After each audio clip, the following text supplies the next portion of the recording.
monde. Eh ben, merci d'avoir répondu présent tous et toutes. Ça fait plaisir de voir cette salle comble sur des sujets qui sont quand même bien d'actualité dans notre vallée. Donc merci d'être là.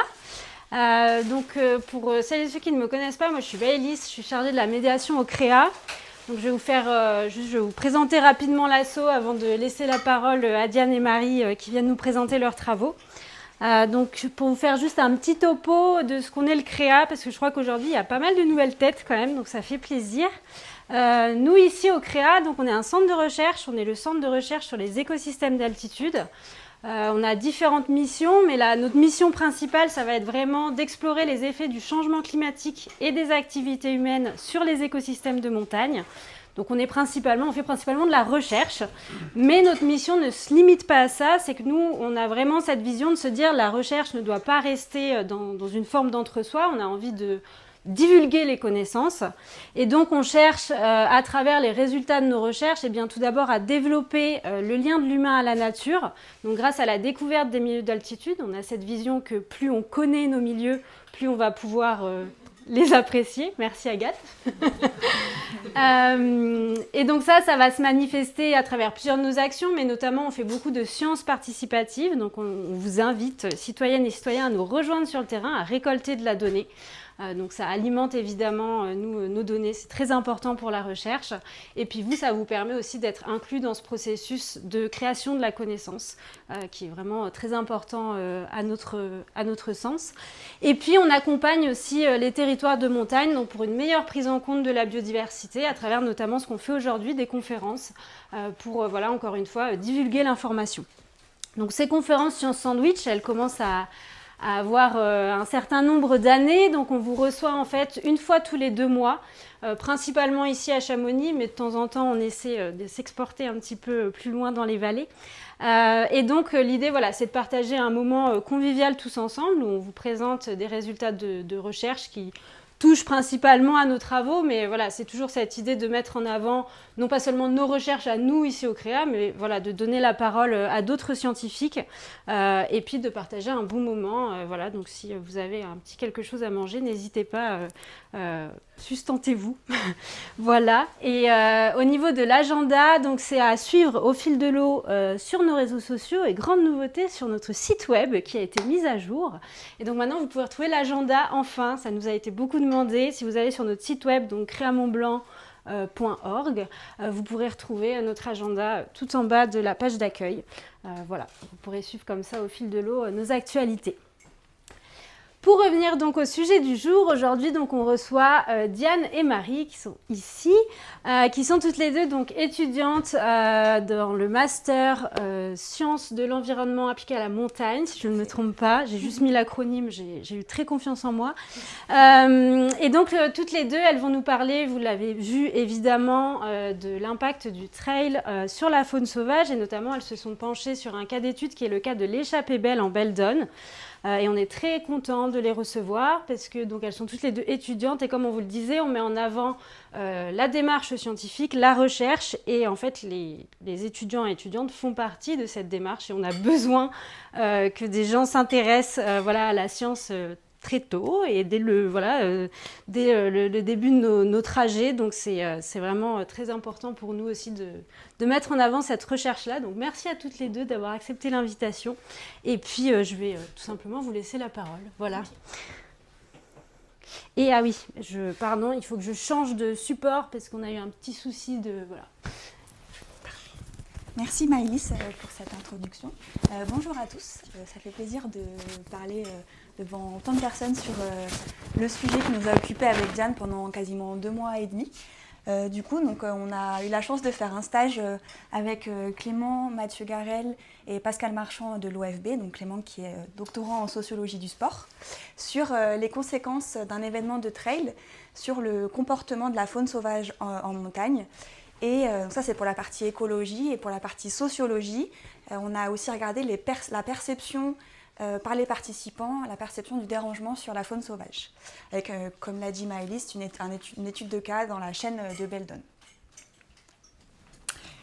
Du coup, pour un petit contexte, on va commencer par une petite définition du trail, parce que je ne sais pas si tout le monde est trailer ici, mais pour remettre un peu les bases. Donc c'est une course pédestre avec classement ou prise de temps et qui se déroule en milieu naturel. Donc il y a plusieurs formats, un trail découverte, moins de 21 km, un trail court entre 21 et 42, le trail entre 42 et 80 et l'ultra trail plus de 80 km.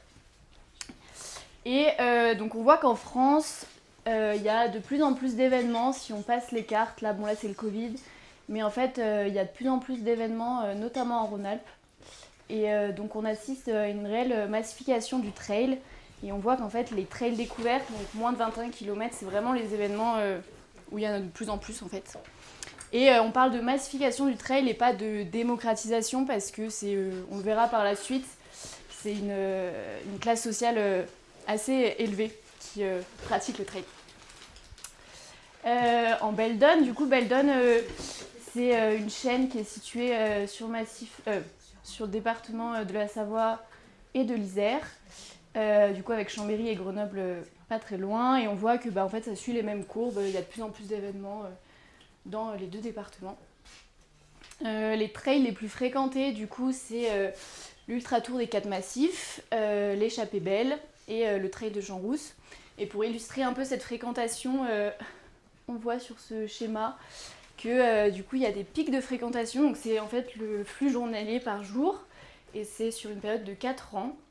Et du coup, là, on voit, ça c'est l'été, que en fait, c'est le jour de la semaine parce qu'en fait, l'échappée belle, à chaque fois, le premier jour, c'est un vendredi. Et du coup, c'est là qu'il y a les pics de fréquentation. Et là, on voit, du coup, ça c'est l'hiver, hop, ici, et qu'il y a des pics de fréquentation aussi élevés que l'été. Du coup, l'échappée belle, c'est une course qui se passe depuis 2013 à la fin août, autour du 20 août.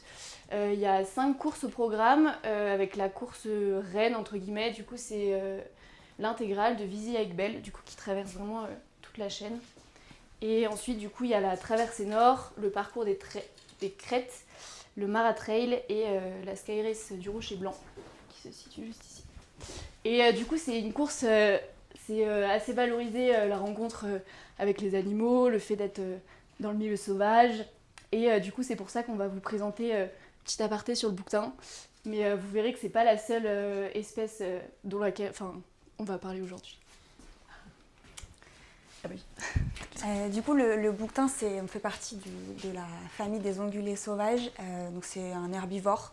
Et son lieu de vie, ce qui est ici important, nous, dans notre étude, c'est qu'il est globalement situé dans l'arc alpin et jusqu'à 3500 mètres d'altitude sur des terrains escarpés.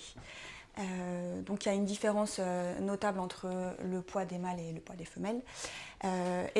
Pour la petite histoire, pour l'historique de cette espèce dans le massif, dans les Alpes, c'est une espèce qui a failli disparaître au XIXe siècle à cause de chasse intensive et qui a été réintroduite à partir du XXe siècle. Et aujourd'hui, on compte dans les Alpes plus de 52 000 individus. Et du coup, le bouquetin en Beldon fait l'objet d'études et de suivi écologique. Donc, depuis 1983, une étude éthologique, et depuis 2017, un suivi avec collier GPS sur 181 individus. Et c'est sur ces données-là, les colliers GPS, que nous, on a pu travailler. Du coup, il y a cette cohabitation en fait, là, qui se questionne. Et en fait, il y a plusieurs études qui ont montré que en fait, les activités donc, non létales, donc, où il n'y a pas où les animaux ne sont pas tués, en fait, ça pouvait quand même déranger la faune. Donc il y a différentes réponses qui sont mises en avant. Donc il y a les réponses réactives. Donc c'est l'augmentation de la vigilance, la diminution de l'activité alimentaire en journée, l'augmentation de la fuite et l'augmentation de l'utilisation des zones de refuge.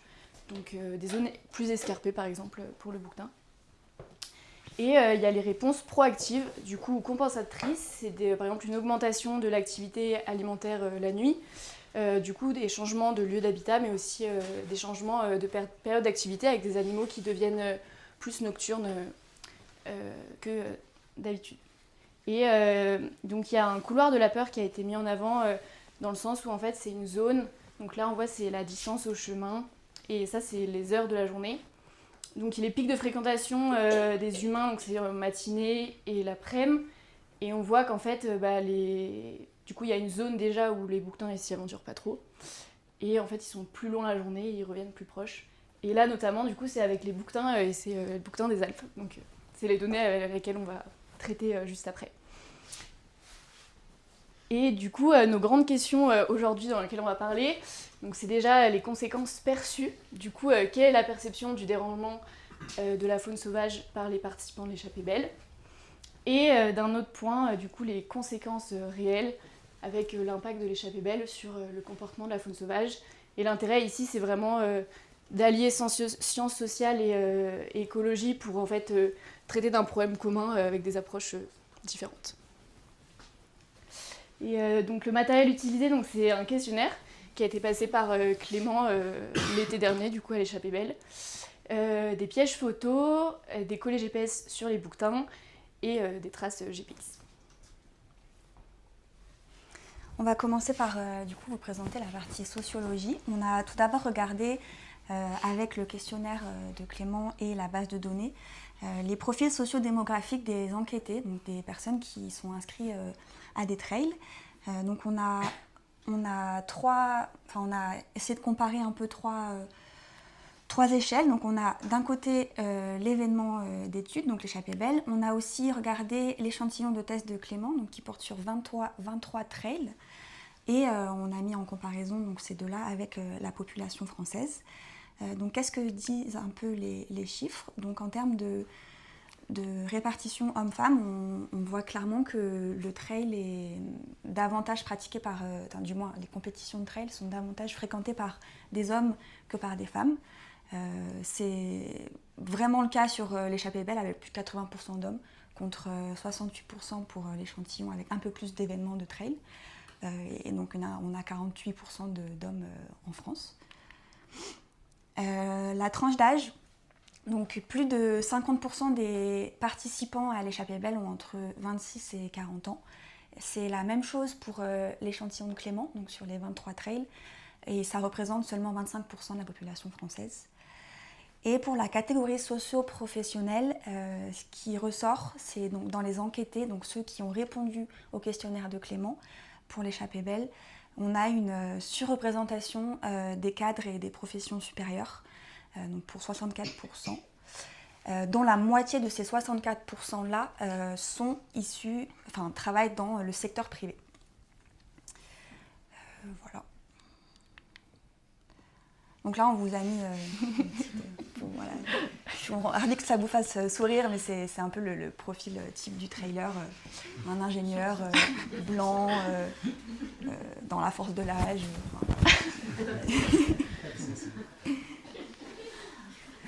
On a regardé du coup quelles pouvaient être les motivations de ces trailers à s'inscrire à des courses de trail.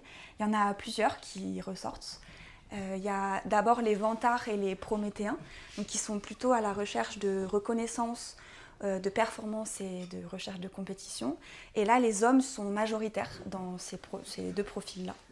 On a aussi, il y a quand même un pourcentage de femmes, donc elles sont quand même présentes, et c'est plutôt des personnes donc, qui vont chercher le bien-être, le contact avec la nature, qui vont s'inscrire à un trail, faire un trail pour des motifs psychologiques. Donc ça, c'est plutôt les femmes.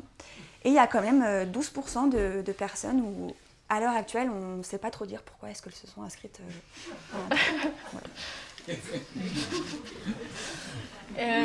Du coup, on en vient à la grande question du coup, de la perception du dérangement. Donc déjà, on se posait la question, est-ce que, en fait, par exemple, des vantards ou des prométhéens, ils auraient moins l'impression de déranger parce que, bon, eux, ils sont pas là pour chercher le contact avec la nature, principalement, mais au final, on n'a pas trouvé de lien significatif à vous montrer. Donc, ils recherchent peut-être le contact avec la nature. Ensuite, ce qu'on montre, c'est que... ce qui a été montré dans les analyses, c'est qu'en fait, il y a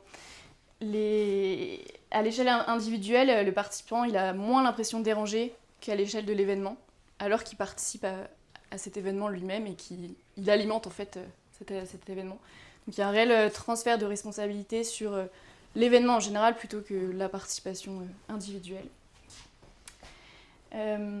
Ensuite, on s'est du coup intéressé qui a vu des animaux, parce que c'est quand même réputé pour voir des animaux. En effet, il y a quand même 248 personnes sur 502, donc c'est presque 50%, qui ont vu des animaux sauvages pendant l'échappée belle. Et l'espèce majoritaire, c'est le bouquetin. Donc voilà, avec presque 30% des participants qui l'ont vu. À noter qu'il y a quand même 2% des gens qui ont répondu du coup des animaux domestiques. Peut-être qu'ils n'avaient pas lu sauvage. Mais voilà. On s'est rendu compte que du coup, plus la distance augmente, donc l'intégrale ou la traversée nord, plus il y avait de rencontres avec les animaux. Et ça peut s'expliquer parce que justement, les courses plus longues, on court moins vite. Du coup, on passe la nuit, le jour. Et donc, on fait plus attention à notre environnement global. Alors qu'une course plus courte, on peut plus vouloir être... en fait, ça va tout simplement plus vite. Donc, on regarde peut-être plus ses pieds, voilà, pour pas se faire une cheville ou quoi, par exemple. Et notre grand résultat, c'est qu'en fait, on s'est rendu compte que plus les gens rencontrent des animaux, moins ils ont la perception de déranger. Et s'ils n'en rencontrent pas, ils ont l'impression de déranger. Et du coup, ça nous a questionné en se demandant, par exemple, est-ce que c'est le comportement de l'animal ? Parce que justement, une étude a montré, Lena Gruas, que c'est le comportement de l'animal en fait, qui conditionne la perception du dérangement. Nous, dans notre étude, c'est pas ça qui montre, mais du coup, on va essayer de comprendre avec la partie écologie pour savoir pourquoi ceux qui voient pas d'animaux, qui voient des animaux, ont l'impression de ne pas déranger. Et voilà, du coup, maintenant, on va passer à l'écologie. Maintenant qu'on a vu les conséquences perçues, on va s'intéresser concrètement, en fait, quelles sont les réponses de la faune sauvage. Donc effectivement, comme Diane vient de le dire, on a regardé les impacts sur la faune sauvage. On a tout d'abord étudié les données issues des pièges photographiques. Donc ils sont situés autour du chemin, du parcours de la Sky Race que vous voyez juste ici. Donc on a mis des graphiques des 4 espèces majoritairement vues sur les pièges photos. Donc on a le chamois, le bouquetin, le chevreuil et le cerf. Les graphiques se lisent comme ça. Sur l'axe des X, c'est représenté par le sentier. Et sur l'axe des Y, c'est la distance au sentier, donc en mètres. Donc plus un point est proche de la ligne rouge, plus l'animal va être vu proche du sentier. Donc ce qu'on voit, et le 0 correspond au départ de la Sky Race. Donc au coup de feu de la course. Ce qu'on voit ici, c'est qu'il y a sur toutes les espèces, sauf le chevreuil, mais c'est un cas un peu à part parce qu'il a un domaine vital qui est assez réduit, donc il se déplace peu. Mais par contre, sur les 3 autres espèces, on voit qu'avant la course, elles sont assez proches du chemin. Et au moment de la course, on constate un déplacement, ils s'éloignent des chemins et reviennent quelques dizaines d'heures après, voire à partir de 100 heures pour le cerf. Pourquoi il y a autant de cerfs sur nos données ? En fait, c'est juste que les pièges photos sont entre 1500 et 1800 mètres d'altitude. Et c'est là où se trouve majoritairement le cerf, contrairement au bouquetin qui se trouve plus haut, ou au chameau. Et donc là, on a fait un petit zoom sur le cerf, en mettant en parallèle aussi du coup, la fréquentation humaine sur le circuit. Et du coup, on voit que ça, c'est le jour de l'échappée belle. Et c'est le pic en fait, de fréquentation, un des pics qu'on avait vu pendant l'introduction. Et en fait, on voit du coup que, donc, comme l'a dit Marie, au début, en fait, avant la Sky Race, les animaux sont photographiés. Il y a quand même beaucoup d'individus qui sont photographiés et proches du sentier. Ensuite, pendant et après, en fait, ils sont plus loin. Et ils reviennent, on va dire, du coup 100 heures après, dans leur zone d'habitat qu'ils étaient auparavant. Voilà. Je me permets juste de revenir sur cette slide-là. Ce qui est intéressant aussi de noter, c'est que les animaux sont principalement détectés la nuit. Vous voyez, en bas du graphique, on a la distinction jour-nuit. On voit bien la présence humaine principalement en journée et les animaux détectés plutôt de nuit. Voilà, c'était juste ce que je voulais. Très bien. Ah non, je reviens en arrière. Ça, c'était pour la partie piège photo. Maintenant, on va vous parler un peu des données qu'on a étudiées sur les colliers GPS sur les bouquetins. Donc là, on va parler que des bouquetins. Et notamment, comment est-ce qu'ils réagissent spatialement vis-à-vis de cet événement, de l'échappée belle. On a regardé la distance, pareil, au sentier des courses. Donc on a, pour comparer s'il y avait un effet notable de l'événement, on a pris le jour de course et on a pris aussi un jour de référence qui se situe, enfin on l'a pris 7 jours avant. Donc la course commence un vendredi, donc on a pris le vendredi de la semaine d'avant. Pendant la course, les bouquetins s'éloignent des sentiers par rapport à la période de référence et l'effet de perturbation est concentré dans une zone autour de 300 mètres du sentier. Et dans cette zone de 300 mètres, pendant l'événement, le jour de l'événement, il y a une augmentation de leur activité ou de déplacement, de mouvement de un peu moins de 20% par rapport au jour 7 jours avant. Et la nuit, à l'inverse, donc la nuit de l'événement, certains animaux se rapprochent des sentiers par rapport à la nuit de référence et ce comportement peut indiquer une réoccupation des zones d'alimentation une fois le flux de coureurs stabilisé ou perçu différemment par les animaux. Donc pour répondre, pour savoir est-ce que finalement les bouquetins réagissent tous de la même manière, on a voulu faire un petit lien avec notre étude sociologique dans le sens où on a étudié les motivations des trailers. Du coup nous on a voulu aussi étudier finalement les motivations des bouquetins, voir s'ils avaient tous les mêmes réponses. Donc pour ça, on a fait une graphique avec la distance relative à une localisation de référence. Donc la localisation de référence, c'est un point GPS 48 heures avant le début de course, donc, c'est-à-dire le mercredi matin à 9h30, ou 5h en fait, parce que c'est pour l'intégrale. Et donc en fait là, c'est la distance au chemin, toujours avec l'heure relative, donc le début de l'intégrale. Et donc ça, c'est le point 48 heures avant. Et en fait, on a étudié pour voir si pendant la période de course, en fait, le pattern, l'oscillation des bouquetins qu'on avait vu avec plus loin la journée, plus proche la nuit du chemin, était différente pendant la période de course. Donc là, c'est le premier bouquetin. Premier comportement, c'est le téméraire, où là, on remarque qu'il n'y a pas vraiment de changement particulier pendant la période de course. Ensuite, on a le supporter. Alors lui, voilà, il vient aussi pour supporter les coureurs. Et que en fait, la journée, il ne s'éloigne pas comme habituellement, avant et après. Et il reste tout du long de la période plus proche. Et enfin, du coup, c'est le timide qui, lui, pendant la période de course, la nuit, il ne revient pas plus proche de son lieu qui était de base, un peu au même endroit. Et donc voilà, on a 3 comportements différents. Et pour les proportions, il y a 50% de téméraires, 22% de supporters et 25% de timides. Alors là, on pourrait se dire, d'accord, en fait, il n'y a pas beaucoup de timides. Pourquoi ? Et en fait, on se rend compte que en fait, cet échantillon, c'est que sur 36 bouquetins, alors qu'on a 180 individus qui sont suivis. Donc c'est que 20% en fait, de notre échantillon qui sont présents en fait, dans les 500 mètres autour du parcours 48 heures avant. Donc en fait là, c'est pour mettre en évidence qu'en fait, ce pattern-là, du coup, avec 3 profils différents, en fait, c'est qu'un petit échantillon, vraiment très, très restreint. Et c'est potentiellement du coup des animaux que les coureurs ont vus. Et ce qui pourrait potentiellement expliquer, en fait, ça se trouve, ils ont vu tous des supporters. Et du coup, c'est peut-être pour ça qu'ils n'ont pas l'impression de déranger quand ils voient des animaux sauvages. Et voilà. Donc on vous a dit beaucoup d'informations. On a trouvé ça intéressant de faire un petit récap un peu caricatural, si je puis dire, sur ce qu'on vient de vous dire. Donc on va commencer par le champ de vision du bouquetin en Beldon. Donc comme Diane vous a expliqué, il y a l'effet couloir de la peur qui revient. Donc que ça soit sur la chaîne de Beldon, donc dans les 0,300 mètres, ou dans d'autres territoires, comme par exemple le massif du Bargy, ce couloir-là va plutôt de 0 à 500 mètres, ça dépend du contexte de l'environnement, mais il existe bien.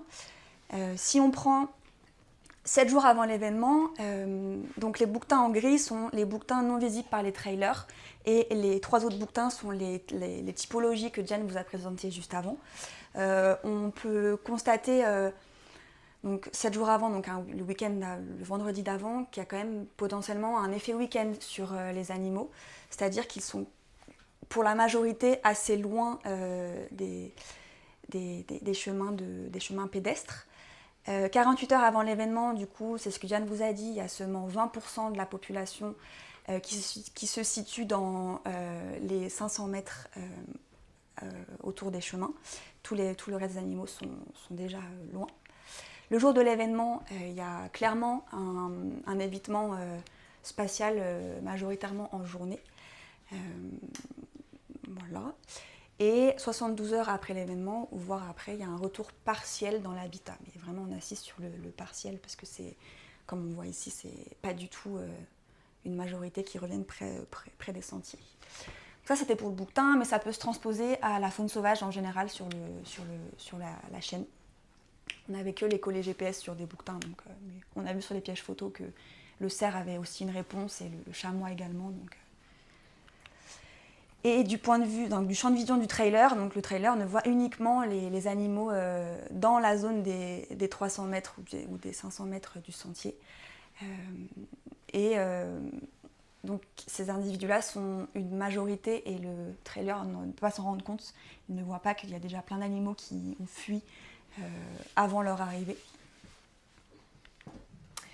Et donc, pour conclure, notre point de vue à nous, c'est que du coup, lorsque le trailer en fait aperçoit pas d'animaux, il ne pense pas déranger, c'est ce qu'on a vu, mais qu'au final, il y a une réponse biologique qui est invisible, parce que en fait, le trailer il peut interpréter une réponse comme en fait, de la docilité ou de la tolérance, mais en fait, c'est potentiellement une stratégie de survie économique.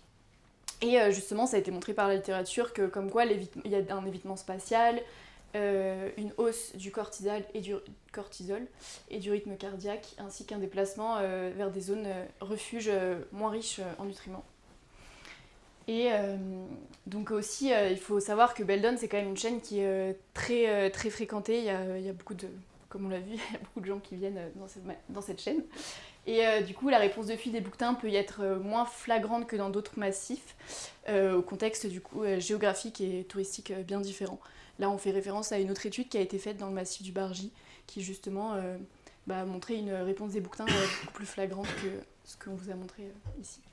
Mais du coup, en fait, cette habituation qui peut paraître, en fait, ça peut potentiellement masquer un dérangement et du coup, face à une présence humaine marquée, certains animaux peuvent modifier leur seuil de tolérance et qu'en fait, ça peut aussi créer un stress psychologique que nous, en fait, on ne voit pas. Et du coup, roulement de tambour.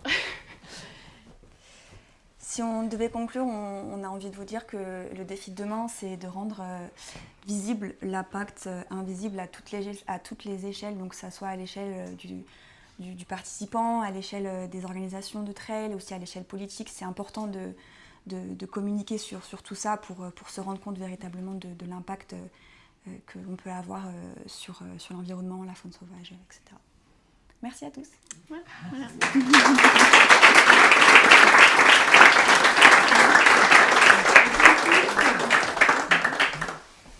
On va prendre 20 minutes à peu près de questions. Ok, très bien.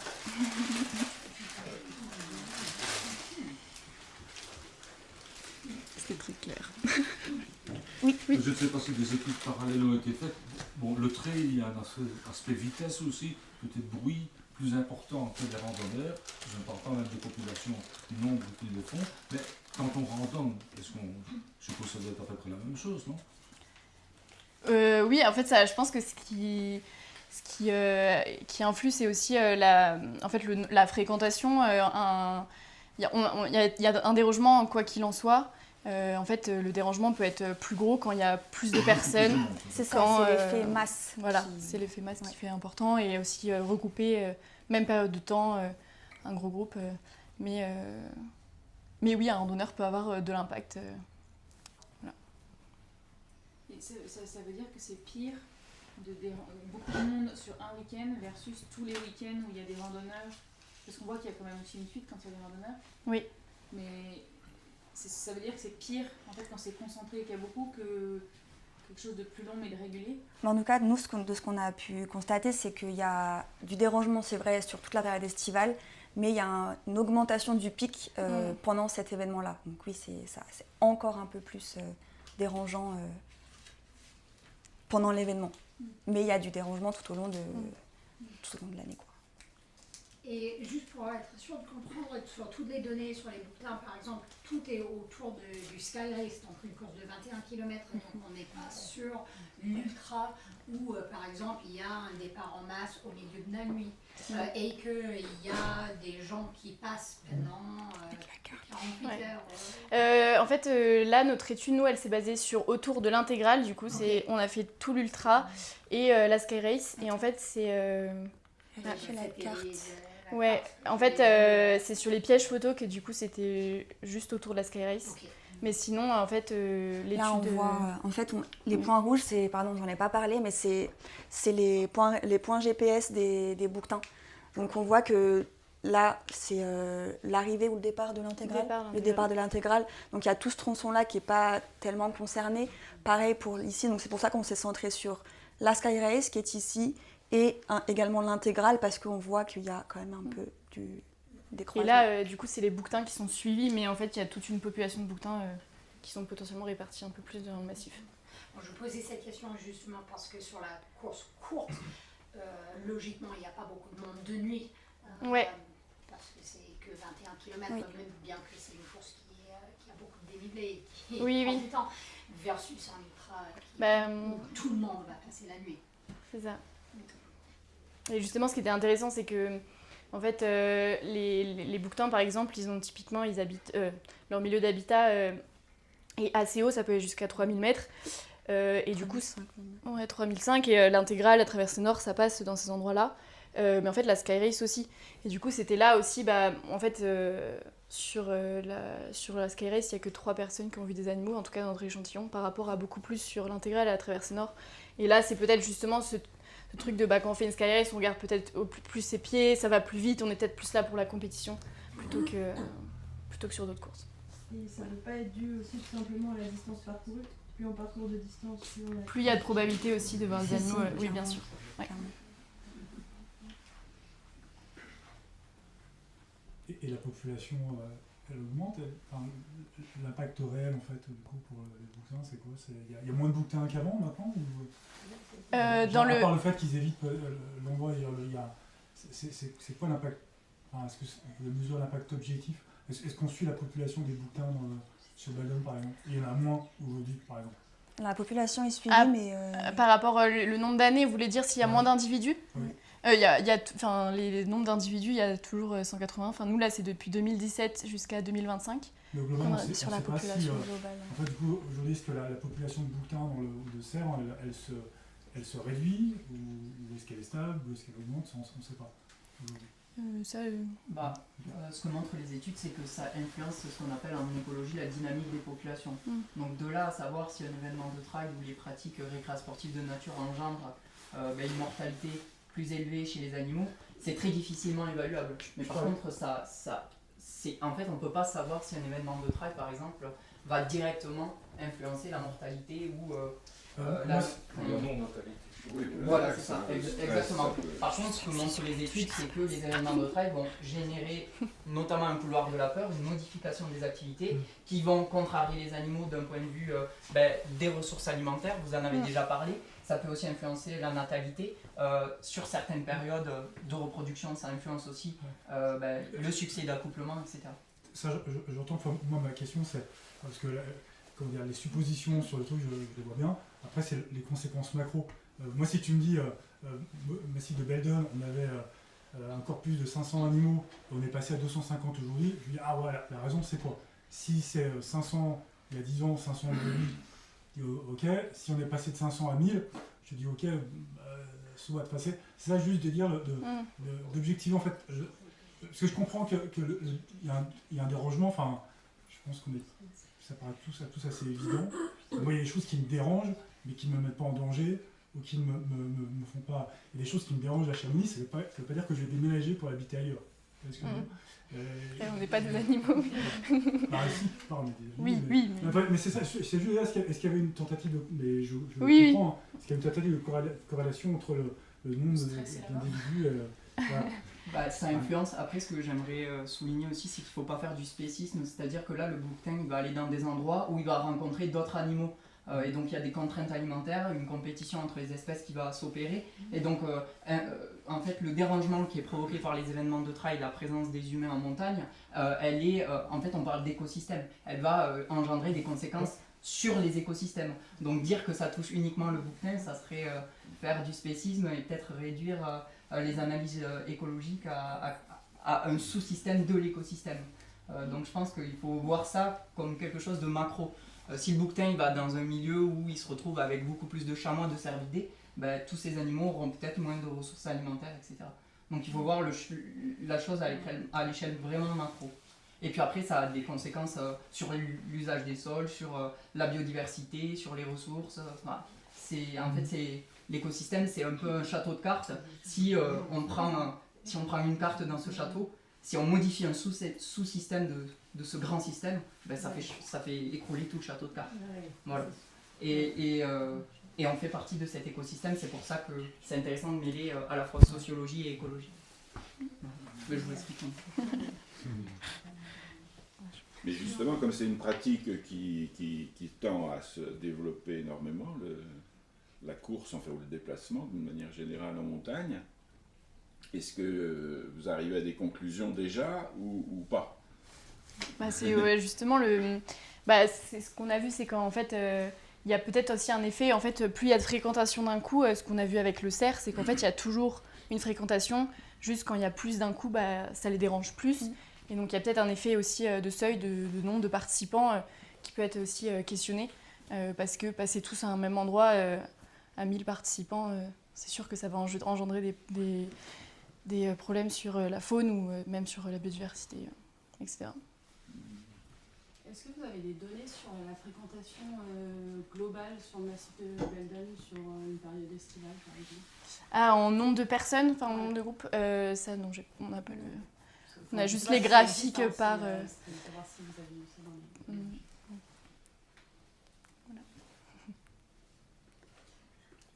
Une autre chose qui m'interpelle personnellement autour de ces données aussi, c'est évidemment on a des grands pics de fréquentation les jours des événements. On voit ici à Chamonix, avant les événements, sur tous les week-ends, souvent on voit, et moi j'en fais partie, il y a beaucoup plus de fréquentation parce que les gens vont sur le parcours pour les reconnaître. Et donc on a aussi des hausses de fréquentation qui peuvent soit être ponctuelles, soit disons tous les week-ends avant une course, ou la semaine avant, ou 2 semaines avant. Et donc ensuite, un peu la politique, c'est pas une question, mais c'est plus une remarque, mais la politique à mettre en place sur est-ce qu'on encourage les gens qui sont là de bien rester sur les parcours des courses, et on aura une surfréquentation sur ces parcours-là. Est-ce qu'on dit, bon, on s'étale, on va tous sur un autre sentier, moi j'ai pas envie de voir beaucoup de monde et j'ai plus envie de voir les animaux, donc je vais aller ailleurs que le parcours qui est le plus fréquenté. Mais c'est une bonne remarque parce que justement, typiquement sur la reconnaissance, les gens vont pas aller voir un autre sentier et du coup vont aller sur le sentier que potentiellement va être beaucoup dérangé 2 semaines après. Et c'est quelque chose aussi qu'on a regardé sur l'échappée belle. Pour donner un chiffre, il y avait 150 personnes sur nos 502 interrogés qui avaient fait une reconnaissance du parcours. Donc en fait, ça peut montrer. Et il y a aussi quelqu'un qui a répondu dans le questionnaire qu'il avait vu des bouquetins lors de la reconnaissance, pas les bouquetins et la faune sauvage, et qu'en fait, pendant la course, il n'en a vu aucun. Donc ça montre aussi une différence aussi de fréquentation. Mais oui, c'est une très bonne remarque. Ça va mettre en regard avec la question posée avant de la fréquentation globale, parce que c'est 500 ou je ne sais plus combien le pourcentage que tu as donné, s'ils sont à comparer à 500 autres personnes qui sont là pour d'autres raisons ou à 3000 autres, c'est pas la même chose, quoi. Oui, bien sûr. Toujours, Après, par rapport à ça aussi, point de vigilance, il ne faut pas voir les conséquences comme comparées à d'autres pratiques. Là, je fais référence aux travaux de Jean-Pierre Mounet. On a tendance à faire ce que vous avez évoqué, un report, un transfert de responsabilité sur d'autres pratiques. L'idée, c'est de voir les conséquences comme cumulées à l'ensemble des pratiques. C'est à la fois sur un territoire les trailers, c'est les randonneurs, c'est les vététistes, etc., qui vont effectivement augmenter la fréquentation et puis toutes les externalités, les conséquences sur un territoire. L'idée, c'est pas de comparer ou de trouver une personne à qui jeter la pierre, c'est justement de travailler tous et toutes ensemble pour pouvoir essayer d'évaluer les conséquences, même si c'est très difficile à l'échelle globale. Mais c'est peut-être des gens qui aiment la montagne et qui du coup se posent la question de quelle pratique choisir parmi toutes celles qu'il y a, plus que de taper sur le randonneur ou le trailer. Oui.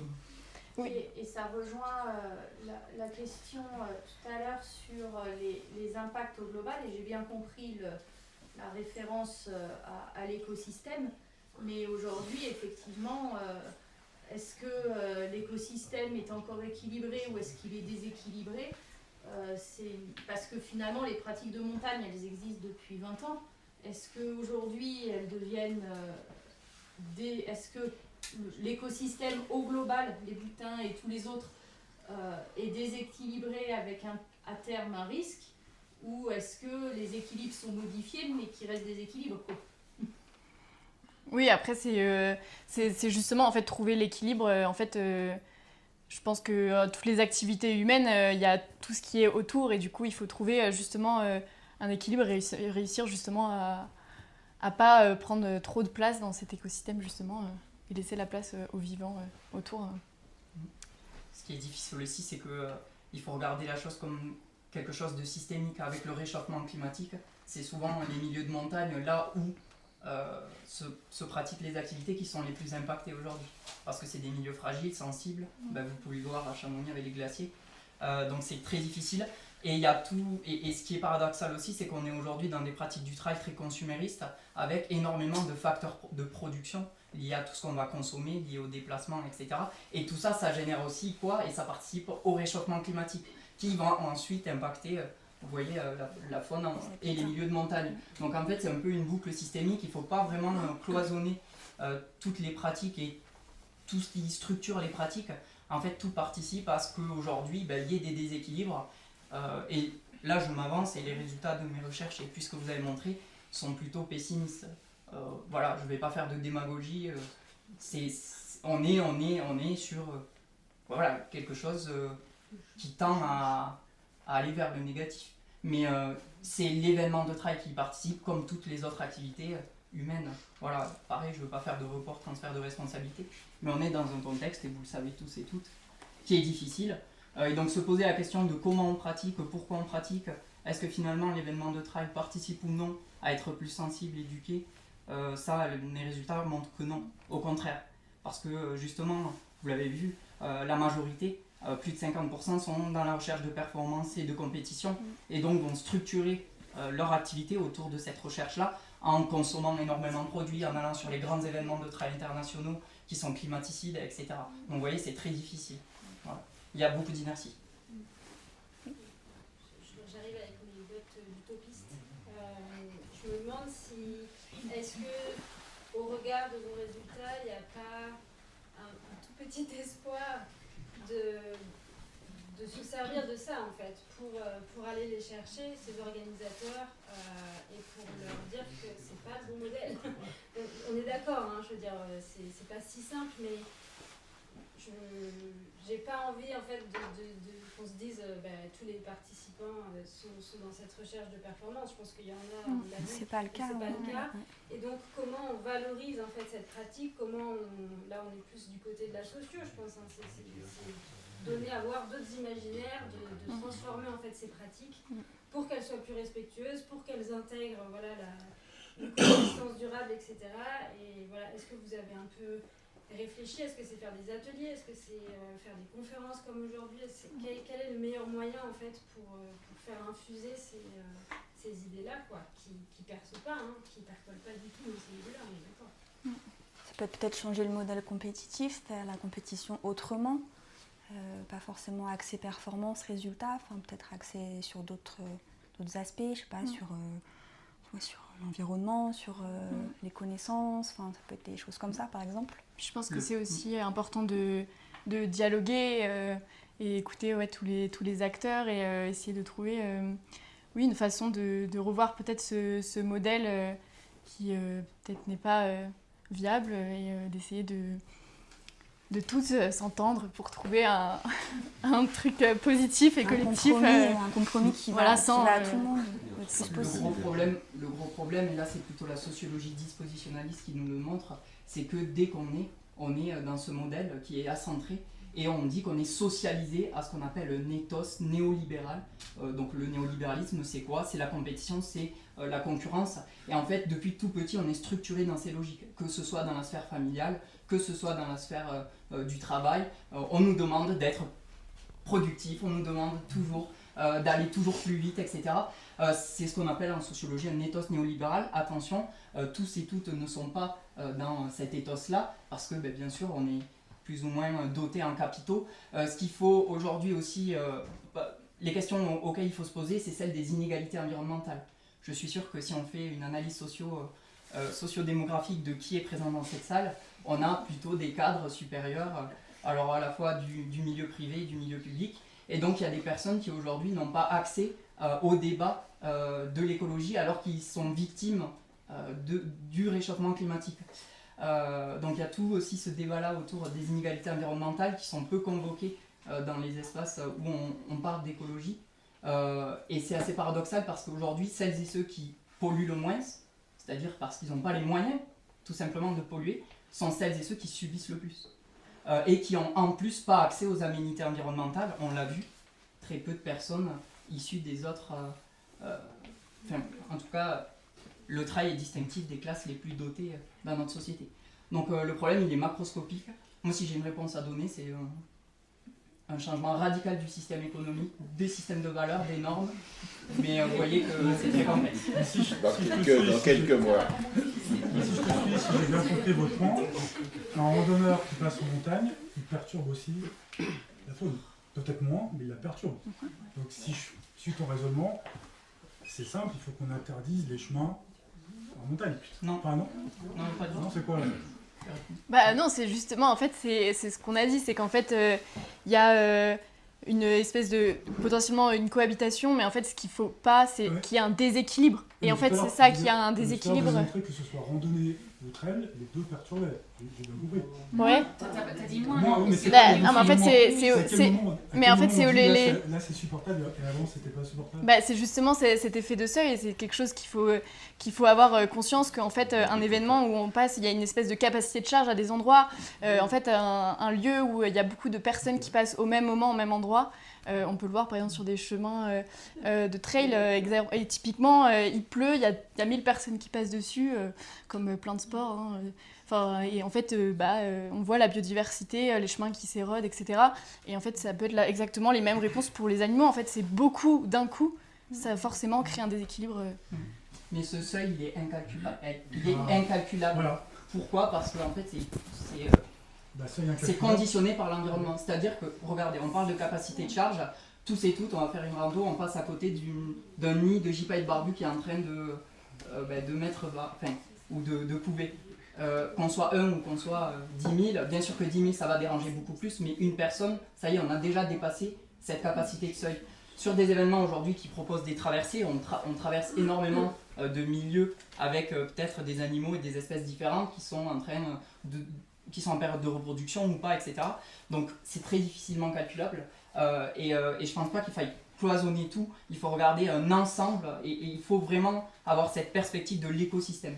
C'est-à-dire qu'on enlève une carte d'un château, le château s'écroule. Et derrière, bien sûr que l'écosystème il va se réadapter. La nature est très résiliente. Mais comment est-ce qu'il va y avoir un effondrement de certaines espèces au profit d'autres, notamment qui sont peut-être plus adaptées au réchauffement climatique, etc. Oui. Aujourd'hui, la question aussi, c'est la question de l'habitabilité de la Terre. La Terre s'en sortira, quid de l'homme, etc. Et aujourd'hui, c'est comment le sport, et c'est ce que vous avez essayé de montrer, participe aussi à ce dérèglement plus global. Et voilà. Mais juste pour répondre peut-être à ce que Moi, je trouve que dans ce qui est apparu, c'est que tu dis quand même que quand on randonne, il y a une espèce de déséquilibre qui se produit, qui est quand même petit, alors que quand tu as un gros événement, le déséquilibre, en fait, il met beaucoup plus de temps. Enfin, on met beaucoup plus de temps, le système met plus de temps à revenir à l'équilibre. Ce qu'on a montré, ouais, c'est que le couloir de la peur, justement, où il est plus grand lors des événements sportifs, par exemple, du coup, les animaux peuvent potentiellement s'écarter plus des chemins quand il y a beaucoup de monde. Plus longtemps, potentiellement, et surtout la journée. Mais oui, du coup, ça rejoint cette capacité, en fait, d'un trait. Voilà. Le nombre de... Ouais. Peut-être, pour apporter des compléments, il y a Mathieu Garel qui nous répond en ligne. Donc on écoute Mathieu, il y avait Hilary qui avait une question, et on a une dernière question là, et après je suis désolée, mais il va falloir qu'on arrête. Moi j'aurais 2-3 mots à dire, et après je vous laisse. Sur la démographie, à quel point les événements de trail vont générer une mortalité, par exemple chez le bouquetin, il nous dit que c'est une très bonne question et que c'est difficile d'y répondre. Il y a d'autres facteurs, le climat, la compétition avec d'autres activités humaines, notamment le pastoralisme. C'est par principe de précaution, il dit que si on voit une réponse comportementale, on peut quand même raisonner, se poser une question sur les conséquences sans forcément être capable d'y répondre ou de corréler avec d'autres effets. C'est ce qu'il nous dit. Donc oui, il y a une réponse comportementale. Maintenant, à quel niveau démographique elle agit sur le bouquetin, ça reste à démontrer. Mais ça a déjà été démontré chez d'autres espèces d'ongulés, notamment en termes de reproduction. Là, c'est notamment le cas du cerf. Et il y a même des concepts de chasse pour faire peur, où on va en fait aller embêter les animaux plutôt que les tuer, pour justement influencer leur capacité et puis leur succès d'accouplement. Mais là, Agathe pourrait en parler bien mieux que nous. J'avais juste une question sur le couloir de la peur. C'est vous qui avez inventé ça ou Ce mot ? Oui, c'est génial. Non, hein. c'est pas nous. Ça, je vais l'utiliser. Hein. Ça vient d'où? C'est Pascal Marchand dans un article. Qui? Pascal Marchand. Pascal Marchand. Vous avez Marchand. On va juste prendre... Il y avait une question devant, une derrière, et après on va s'arrêter là. Désolée. Bon, moi je vais essayer de faire vite et c'est un peu une question, mais c'est une remarque, c'est que je crois que ce qui est beaucoup de monde souhaite avoir, alors que ce n'est pas possible parce qu'on ne peut pas avoir toutes les réponses, c'est on veut une science appliquée où on peut dire à partir de tel nombre de participants, ça dérange, et parce que pour ceux qui organisent les trails, et je sais qu'il y en a dans cette pièce, ils veulent savoir quelles sont les règles à mettre en place. Parce que ces événements existent, il y a une énorme demande pour ces événements. Ils se posent la question, ils essaient de prendre des informations et comprendre quel est le dérangement, mais qu'est-ce qu'on fait avec cette information, mise par le vote? De dire, quand il y a une pic de fréquentation, ça les dérange, donc on arrête tout. Et donc, vous ne pouvez pas répondre à ça, et peut-être on ne pourrait jamais répondre précisément à ça, mais ce que moi je ressens, c'est vraiment une envie de savoir, ok, on prend ces informations et on fait quoi avec? Est-ce qu'on ne fait pas partir des gens à certains endroits, à certaines heures? Est-ce qu'on change la couleur de la lampe frontale? Est-ce qu'on met des vagues de départ? Comme ça, il y a une fréquentation qui est plus longue en temps, mais moins intense. Et je crois que c'est justement ça que les gens ils veulent. Et je pense pas qu'en 2 mois, vous pouvez avoir ces réponses. Mais c'est une super début, mais je crois que les gens sont demandeurs de cette application. Voilà. C'est aussi plutôt une question-remarque qui rebondit là-dessus. On entend beaucoup cette question, est-ce que le trail, comment est-ce que c'est différent à un moment donné? Est-ce que les événements, c'est différent à tous les gens qui font une randonnée comme ça? Et comme le dit Hilary, je pense que c'est hyper difficile parce que chaque région est très spécifique aussi. Si on prend que l'exemple ici du Mont Blanc, on a bien sûr le Tour du Mont Blanc qui est très très populaire. Et donc là on parle pas de... il y a l'UTMB où il y a 2500 personnes qui font l'UTMB, 10 000 personnes il me semble sur la semaine. Mais après les chiffres aussi, il y a des chiffres aussi énormes sur le Tour du Mont Blanc, version rando de 78 000 il me semble l'année dernière. 75 000. 75, voilà. Sur une année. Personnes à la glande. Sur un été. Et tout ça pour dire que d'évaluer, de comparer en fait, c'est ce que disait quelqu'un d'autre tout à l'heure, mais je pense réponse absolue et de comparer des pratiques différentes et des modalités différentes, c'est assez compliqué.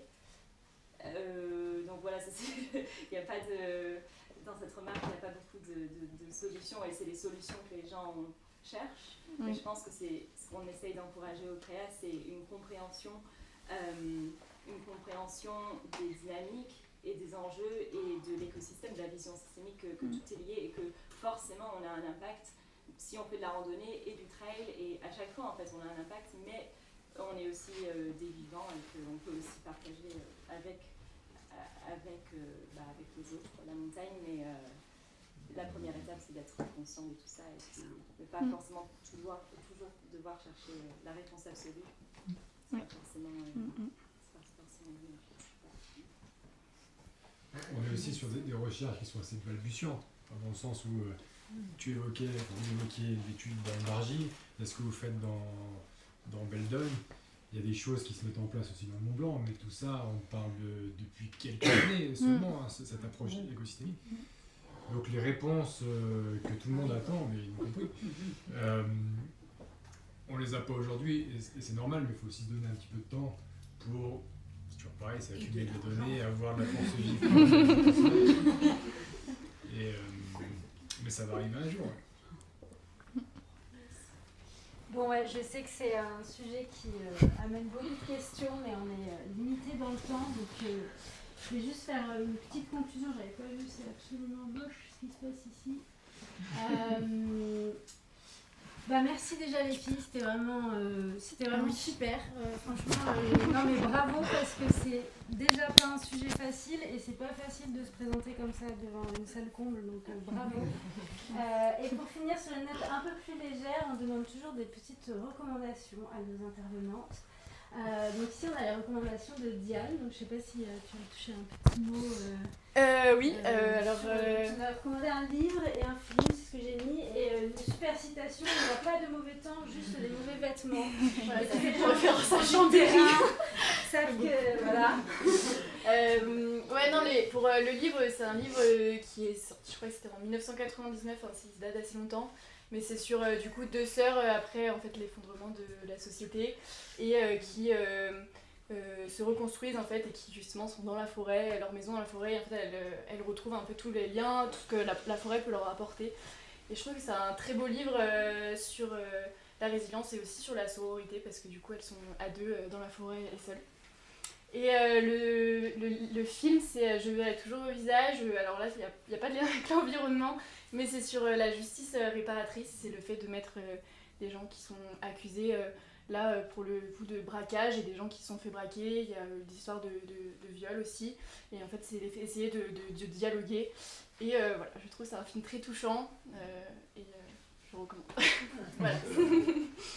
Et du coup, j'ai demandé la même chose à Marie. Pour le livre, moi j'ai adoré le livre Humus de Gaspard Koenig. Je ne sais pas si ça vous parle, mais c'est un philosophe. Et en gros, ça parle de 2 jeunes diplômés de AgroParisTech, une école d'agronomie hyper connue. Et il y en a un, donc ils se rencontrent dans l'école, et ils ont après 2 parcours un peu différents. Une fois leur diplôme en poche, il y en a un qui fait une thèse, mais qui fait sa thèse dans un village de campagne hyper paumé, et qui reprend une ferme de sa famille, et il monte tout un écosystème autour du ver de terre. Il essaye de faire quelque chose de hyper résilient, et son camarade il va à Paris, enfin il reste à Paris, et il rencontre quelqu'un une collègue, une nana qui bosse dans le commerce, et il monte une industrie un peu du vermicompostage. Enfin, c'est 2 approches différentes, et je trouvais ça super, super chouette. Et Le Chant des forêts, ce film, je trouve qu'il en met juste plein les yeux. Et moi j'ai adoré, c'est un peu un doudou qui montre en plus, c'est le lien, il y a d'un côté le côté naturaliste avec l'observation des animaux, et aussi la transmission des connaissances. Il y a le papa, le grand-père, le fils, c'est un chouette film. Et citation de Gandhi que oui, j'aime beaucoup. Il n'y a pas assez de tout dans le monde pour satisfaire les besoins de l'homme, mais pas assez pour assouvir son avidité. Pardon. Il y a tout pour satisfaire. Au moment où il l'a dit, il n'y avait peut-être pas autant de personnes sur Terre, effectivement. Je reviens rapidement sur les prochaines dates pour le CREA, on se retrouve donc le mardi 14 juillet, il y a Patagonia qui organise un événement qui s'appelle Cham des Blocs. Et nous, on sera présents, notamment donc, Chiara et Agathe qui sont au fond de la salle, pour sensibiliser ici encore à la faune de montagne. Donc, ce sera un événement au plan de l'Aiguille, on a pas mal de suivis aussi là-bas. Et à propos de ces suivis, donc là, les filles vous ont parlé de pièges photo et de colliers GPS et on creuse un peu le sujet avec nous aussi, on a des pièges photo et des colliers GPS au CREA.